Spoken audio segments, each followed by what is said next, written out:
So my dad was a racer back in the days. And so I was growing up in a dirt bike world, and I've been riding a lot since I'm young, and didn't move much from my house until I was 18, and then I moved to Belgium when I signed with my first pro contract with KTM.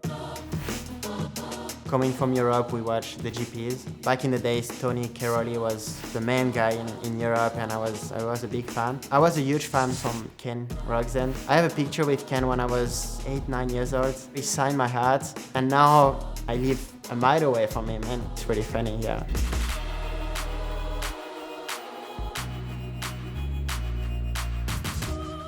Around 10, 11, 12 years old, I started watching Supercross and on TV, and every Sunday morning I was watching the race, and was back in the days with Ryan Villopoto, Ryan Dungey. Yeah, I was a huge fan. So my first year in GPs was in 19, and I couldn't say a word in English. It took me, let's say, 2 years to be okay and have a normal conversation. Once I moved to the US, I got better. It's been like 4 years that I can proper speak English. I wanted to be a world champion. I achieved it twice in 250. It was in January or February, just before the 2022 GP season start.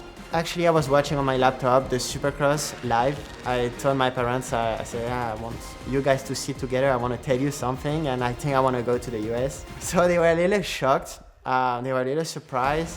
My dad said it's going to be really hard. Talked to KTM, they were on. So it was a long season, 2022, a lot going on. I was fighting for another world title and also trying to move to the US at the same time, so it wasn't easy.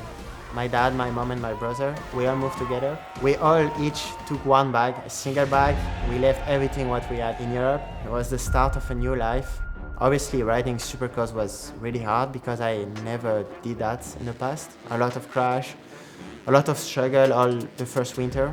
I was riding pretty far off from the other guys in 250. I was 2-3 seconds a lap slower at the beginning.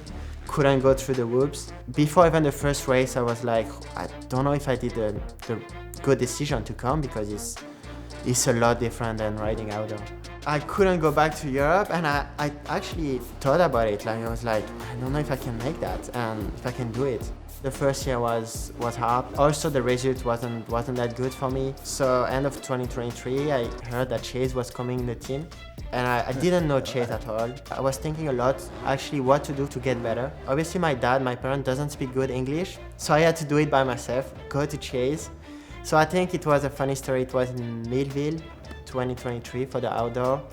Chase was in his motorhome and with his dad. So I text him and I say, hey, can I come talk to you for a second? And what's your plan for the winter? And I would like to train with you and obviously with Peter, his trainer. They both straight away say, yeah, I think we can do that. We became friends, and winning the title the second year was fast. Tom Vialle, in his second season of Supercross, is the 250 East champion. It is so unbelievable to see. For sure, didn't even podium last year. I would have never expected that. I don't know if I would have stayed, if I would have made it in 24, to be honest. So I give a lot to Chase on that. He's got an alter ego on him that no one knows about. Yeah, but it's rated R, so I can't really talk about it. I know a lot of people know it now.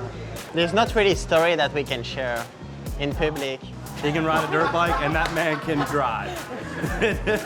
Oh yeah, all hours of the day, rain, shine, snow, don't matter, that man can drive. He's very nice though, for a Frenchman. Again, I have the red plate after 4 rounds. I think same as last year, I think, if I remember. And yeah, the goal, we are right there to fight for another title. Would you rather have more wins or the title? Obviously the title, because I think if you sign with a factory team, they sign you to win a title. Some guys can be different, but if I talk to my boss, I told him, you want to win 4 or 5 races or win a title? I'm pretty sure, yeah, everyone want to win the title.